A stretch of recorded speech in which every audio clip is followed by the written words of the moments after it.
Hello বন্ধুরা, welcome back to my channel. চলে এলাম আবার একটা আপনাদের সামনে নতুন রেসিপি নিয়ে। আজকে আমি আপনাদের দেখাবো চিলি চিকেন কিভাবে ঘরোয়াভাবে রান্না করা যায়। চলুন তাহলে প্রথমে চিলি চিকেনের জন্য উপকরণগুলো দেখিয়ে নিই। প্রথমে পেঁয়াজগুলো, ক্যাপসিকামগুলো একইভাবে কিউব কিউব করে কেটে নিয়েছি লঙ্কাগুলোকে লম্বা লম্বা করে চিড়ে, অবশ্যই কাঁচা লঙ্কা। এবারে একটা কড়াইয়ে তেল গরম করে নিচ্ছি। তেল গরম করে নিয়ে এর মধ্যে আমি পকোড়াগুলো তৈরি করে নেব। পকোড়া তৈরির জন্য কি কি করতে হবে আপনাদের সঙ্গে আমি বলে দিচ্ছি। পকোড়ার জন্য আমি ওই ঘন্টাখানেক আগে হাড় ছাড়া চিকেনগুলোকে ভালো করে ধুয়ে নিয়েছিলাম। তারপরে এর মধ্যে বেসন দিয়েছিলাম আর হালকা কর্নফ্লাওয়ার দিয়েছিলাম, নুন, হলুদ আর গোলমরিচের গুঁড়ো হালকা পরিমাণে দিয়েছিলাম, আর দিয়েছিলাম একটা সাদা ডিমের সাদা অংশ, অবশ্যই কুসুমটা অ্যাভয়েড করে। দিয়ে মেখে রেখে দিয়েছিলাম ঘন্টাখানেক একটা চাপা ঢাকনা দিয়ে। এইবারে তুলে নিয়ে চিকেনটাকে খুব সুন্দরভাবে মেরিনেট করা চিকেনটাকে আমি পকোড়া করে নিচ্ছি। চিকেন পকোড়াগুলো খুব সাবধানে করতে হবে আর খুব অল্প আছে, যাতে করে চিকেনটা ভেতর থেকে সেদ্ধ হয়ে আসে। আর হিটটা বাড়িয়ে দিলে অবশ্যই চিকেনটা তাড়াতাড়ি করে পুড়ে পুড়ে যাবে, আর হালকা আঁচে সেদ্ধ করলে চিকেনটা খুব ভালো লাগবে খেতে, আর ভেতরে তেল মশলাগুলো অবশ্যই ঢুকে যাবে।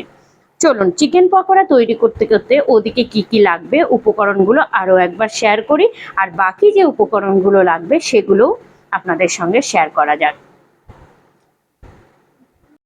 বাকি উপকরণগুলোর মধ্যে আমি স্কিপ করে গেছিলাম রসুন।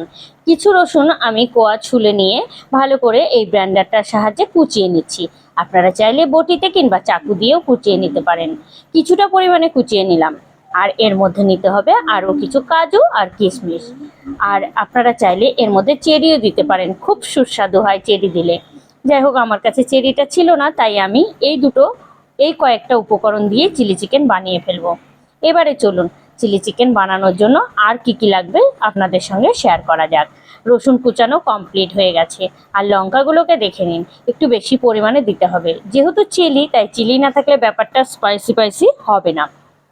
এবারে চলুন, একটা উপকরণ তৈরি করার জন্য একটা খুব ভালো উপকরণ লাগবে, সেটা হলো সস।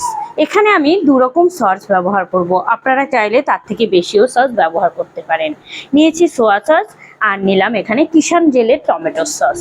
দুটোকে পরিমাণ মতো নিয়ে এর মধ্যে নুন হলুদ সামান্য পরিমাণে দেব, ওই পর্যাপ্ত পরিমাণে বলতে পারেন। তারপরে খুব ভালোভাবে আমি দুটোকে মিক্সচার করে নেব, আর অবশ্যই একটুখানি গোলমরিচের গুঁড়ো দিয়ে ভালো করে সসটাকে মিশিয়ে নিতে হবে। অনেকক্ষণ ধরে ফেটিয়ে নিতে হবে, যাতে সসটা পুরোপুরি দুটোই একই সাথে মিক্সচার হয়ে যায়। সস মিক্সচার হয়ে গেলে চলুন এইবারে একে একে তৈরি করে নেই চিলি চিকেনগুলো। চিলি চিকেনের জন্য দেখুন প্রথমেই দিয়ে দিলাম আমি এখানে কাঁচা লঙ্কা চেরাটা, তারপরে দিয়ে দিচ্ছি কিউব করে রাখা ক্যাপসিকাম আর কিউব করে রাখা পেঁয়াজটা। পেঁয়াজ আর ক্যাপসিকাম দেওয়ার পর বেশি ভাজার দরকার নেই, বেশি ভাজলে চিলি চিকেনটা অতটাও সুস্বাদু হবে না।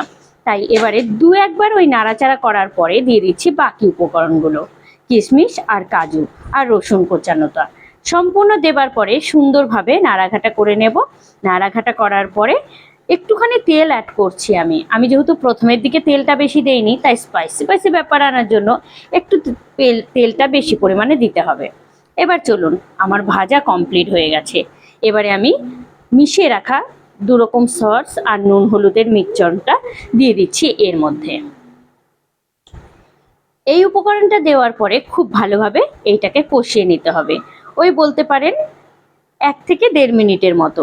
কষিয়ে নেওয়া হয়ে গেলে আপনারা বুঝতেই পারবেন এটা থেকে তেল ছেড়ে দেবে, তখন আমাদেরকে জল অ্যাড করতে হবে সুন্দরভাবে। বাটিটা ধুয়ে নিয়ে আমি সুন্দরভাবে এটাতে জল অ্যাড করলাম। এই জলে কিন্তু গ্রেভিটা তৈরি হয়ে যাবে, তাই এখানে আর বেশি পরিমাণে খুব জল দেওয়ার প্রয়োজন নেই। চলুন এবারে জলটা একটু হালকাভাবে ফুটে উঠলে দিয়ে দেব আমি এখানে চিকেন পকোড়া। চলুন চিকেন পকোড়াগুলো দেওয়া যাক।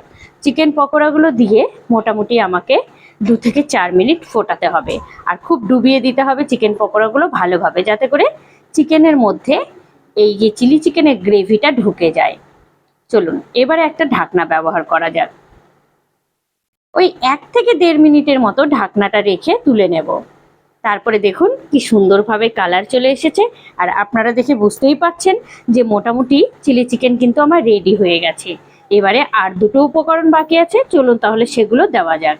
আর দেখুন কত সুন্দরভাবে কালারটাও এসে গেছে চিলি চিকেনের। এবারে আমাকে দিতে হবে কর্নফ্লাওয়ার। আপনারা কর্নফ্লাওয়ার বাজারে কিনতে পাবেন। 2 চামচের মতো কর্নফ্লাওয়ার নিয়ে নেবেন, নিয়ে তারপরে জল দিয়ে গুলিয়ে তারপরে দেবেন। আর আপনাদের কাছে যদি কর্নফ্লাওয়ার না থাকে তাহলে অবশ্যই চালের গুঁড়োও ব্যবহার করতে পারেন, তবে কর্নফ্লাওয়ারের স্বাদটা কিন্তু চিলি চিকেনের বাড়িয়ে দেয়। তো চলুন, এবার কর্নফ্লাওয়ার দেওয়ার ফলে দেখবেন গ্রেভিটা খুব তাড়াতাড়ি ঘন হয়ে আসবে। এবারে চলুন আবারও একটু নাড়াচাড়া করে নিই। আর দেখুন চিকেন পকোড়াগুলো কিন্তু একটাও ভেঙে যায়নি, খুব সুন্দরভাবে পকোড়াগুলো আছে। নামানোর সময় অতি অবশ্যই একটুখানি গোলমরিচের গুঁড়ো দিয়ে দিতে হবে।